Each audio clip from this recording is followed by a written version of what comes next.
नमस्कार भारतवर्ष। आकाशवाणी बालाघाट के महिला दिवस के इस कार्यक्रम में मैं डॉक्टर शालिनी अगम आज अपने कुछ विचार रखने आपके समक्ष उपस्थित हुई हूँ। अपनी वाणी के द्वारा ये संदेश मैं आप तक पहुँचाना चाहती हूँ कि सबसे पहले तो मैं आप सबसे ये पूछना चाहती हूँ कि महिला दिवस या अंतर्राष्ट्रीय महिला दिवस क्यों मनाते हैं हम लोग? हर वर्ष इस दिन बड़े-बड़े उत्सव होते हैं, महिलाओं को पुरस्कृत किया जाता है, महिलाएँ गौरवान्वित महसूस करती हैं, उन्हें अच्छा लगता है, उनके कार्यों के प्रति उनकी सराहना की जाती है, उन्हें अवार्ड्स देकर, उन्हें उपहार देकर, उन्हें मंचों पर बुलाकर, तालियों की गड़गड़ाहट के बीच वो स्वयं को उत्कृष्ट समझती हैं। उनको लगता है कि जीवन भर जो उन्होंने त्याग किया या जो उन्होंने कठिन परिश्रम किया, आज उसका फल उन्हें मिल रहा है किसी न किसी रूप में। पर उसके बाद क्या? उसके बाद क्या वो खुद को मंच से उतरने के बाद सुरक्षित महसूस करती हैं? क्या घर पर पहुंचकर हर प्राणी के, हर सदस्य के द्वारा उन्हें उतना ही सम्मान दिया जाता है?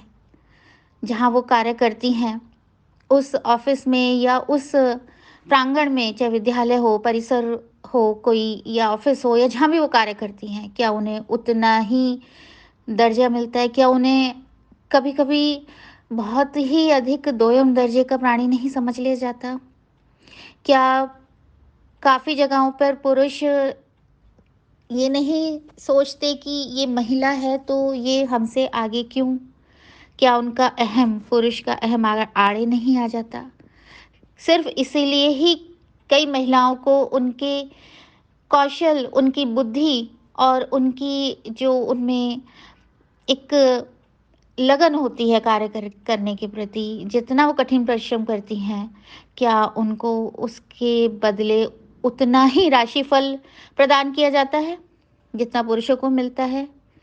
बॉलीवुड इंडस्ट्री देख लीजिए, अगर पुरुष प्रधान पिक्चरें बनती हैं, महिला प्रधान पिक्चर बने तो पहली बात तो कोई बड़ा हीरो उसमें काम नहीं करेगा और मेहनताना पुरुष के मुकाबले महिला को हमेशा कम मिलता है। क्यों महिला कहते हैं कि पढ़ लिख लोगी, अपने पैरों पर खड़ी हो जाओगी, बचपन से यही सुनते आते हैं कि हमारी जो जनरेशन है, मैं जो आज की किशोरी या बच्चियाँ हैं, मैं उनकी बात नहीं कर रही, लेकिन जो हमारी उम्र की महिलाएँ हैं, जिनके बच्चे अब वयस्क होने लगे हैं, जवान होने लगे हैं, क्या हमने बचपन में ये नहीं देखा कि हमारे ही घरों में दादा-दादी डिसाइड करते थे या माँ-बाप डिसाइड करते थे कि कन्या को जन्म देना है या नहीं या उसकी भ्रूण में ही हत्या कर देनी है? क्या हमें ऐसा नहीं लगा हमेशा कि भाई को हमसे ज़्यादा ज़्यादा प्यार मिल रहा है, ज़्यादा प्रोत्साहन मिल रहा है, ज़्यादा अच्छे स्कूल में उसको पढ़ाया जा रहा है? यहाँ तक कि बहुत सारे घरों में माएँ जब खाना परोसती हैं, तो भाई की थाली बहन की थाली से ज़्यादा समृद्ध होती है, घी दूध की वर्षा होती है उन पर। क्या ऐसा नहीं लगता कि हर जगह हमें ये कहकर रोक दिया जाता है कि तुम शक्ति में, बल में अपने भाई से कम हो? तुम्हें ईश्वर ने शक्तिहीन बनाया है पुरुषों के मुकाबले? बुद्धि तुम्हें कम दी गई है? अगर ऐसा ही होता, अगर हम बुद्धिहीन ना होते, पुरुषों के मुकाबले हम में कम बुद्धि होती, तो क्या देश के बड़े-बड़े पदों पर महिलाएँ अपना वर्चस्व कायम कर सकती थीं? जिस सबसे बड़ा लोकतांत्रिक हमारा विश्व का हम उसके प्राणी, क्या प्रधानमंत्री हमारी महिला नहीं रहीं या राष्ट्रपति नहीं रहीं? या सदन में बड़े-बड़े पदों पर आज महिला आसीन नहीं हैं? क्या महिलाओं ने हिमालय के पर्वत शिखरों को जाकर चूमा नहीं? या अंतरिक्ष की सैर नहीं की? किस किस फील्ड में बताइए स्त्री नहीं है आज? फिर भी उन्हें पुरुषों से कम आंका जाता है। एक दिन का उत्सव क्या सिद्ध करता है? क्या बताने की कोशिश करता है? मैं तो कभी भी इसके पक्ष में ही नहीं हूँ कि महिला दिवस मनाया जाए। एक दिन का दिवस, अरे हम लोग चाहते हैं हर रोज़ हमारा उत्सव मने, हर रोज़ हमें प्रतिदिन यह महसूस हो, यह हम लोग गर्व से अपना सर मस्तक ऊँचा करके घर से निकलें या घर में भी हमें उतना ही मान-सम्मान मिले जितना घर के पुरुषों को मिलता है। क्यों हर वक़्त हमारी माँ, मैं या मेरी बेटी ही अपने इच्छाओं के साथ समझौते करे? क्यों मेरा पति या मेरे पिता या मेरे भाई समझौता ना करें? क्यों बराबरी का दर्जा नहीं मिलता हमारे ही घरों में? बहुत ही कम प्रतिशत घरों में होता है जहाँ पर स्त्री, पुरुष, भाई, बहन, पति, पत्नी में भेद नहीं होता। अरे! इतना भेदभाव तो सृष्टि की रचयिता ने भी नहीं किया। अगर पुरुष शिव है तो स्त्री शक्ति है। दोनों के बराबरी से ये जगत चल रहा था, चल रहा है और चलता रहेगा। कहाँ से बुद्धिहीन है, कहाँ से शक्तिहीन है एक स्त्री? अरे जीव जंतुओं में, पशुओं में भी ईश्वर ने भेदभाव नहीं किया। ये हमारी सोच जब तक नहीं बदलेगी, तब तक बराबर की जो एक प्यार, स्नेह और एक आदर सम्मान है वो स्त्रियों को नहीं मिलने वाला। आपको पता है, एक शेर, जंगल का राजा, पशुओं में सब सर्वाधिक शक्तिशाली, पर शिकार कौन करने निकलता है? शेरनी।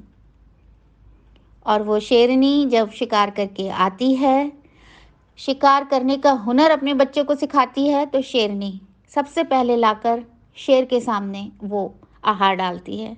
जब शेर खा लेता है तो वो अपने शावकों को खिलाती है और उसके बाद खुद खाती है। शेर कभी शिकार नहीं करते।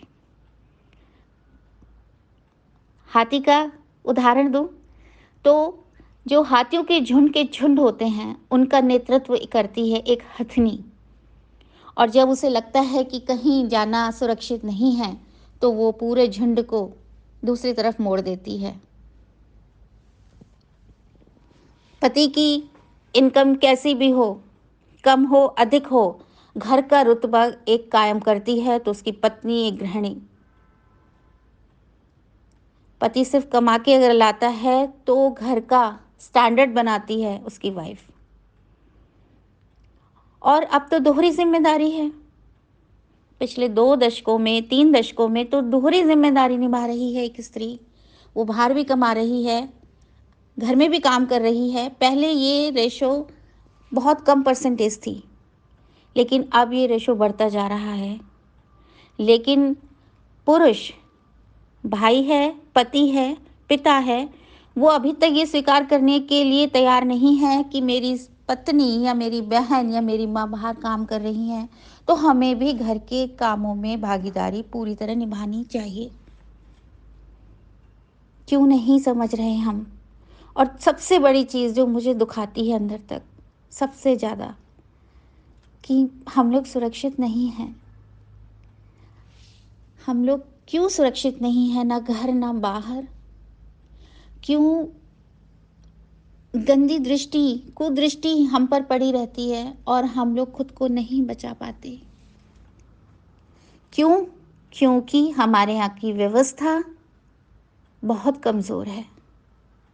अगर ये व्यवस्था हमारे पक्ष में हो जाए और कुदृष्टि डालने वालों को उसी वक्त उनकी आंखें फोड़ दी जाएं, उनके हाथ काट दिए जाएं, उनकी गर्दन उड़ा दी जाए, तो हम सुरक्षित हो जाएंगे। अगर एक भी ऐसा किस्सा हो जाता है तो बाकी लोग डर की वजह से कभी भी किसी भी महिला, स्त्री या बच्ची को गलत दृष्टि से ना देखेंगे, ना कोई गलत कार्य करेंगे। कहते हैं आप पढ़ लिख लो, पैरों पर खड़ी हो जाओगी तो आपके दिन बदल जाएंगे। मैं कहती हूँ सबसे ज़्यादा मॉलेस्टेशन पढ़ी लिखी लड़कियों का घर के बाहर ऑफिसेज में होता है, कार्यालयों में होता है। उनको ऊंचे पदों का लालच देकर उनका शोषण किया जाता है। तो इस अंतर्राष्ट्रीय महिला दिवस जो हर वर्ष आएगा और आज भी आया है, मैं कदापि उत्सव नहीं मनाने के मूड में हूँ। जब तक मुझे मेरे पुरुष के बराबर बराबरी का अधिकार नहीं मिलेगा, मैं उत्सव नहीं मनाऊँ। क्योंकि ना मैं शक्ति में कम हूँ, ना मैं शिक्षा में कम हूँ, ना किसी भी बुद्धिमत्ता में उनसे कम हूँ। धन्यवाद। नमस्कार।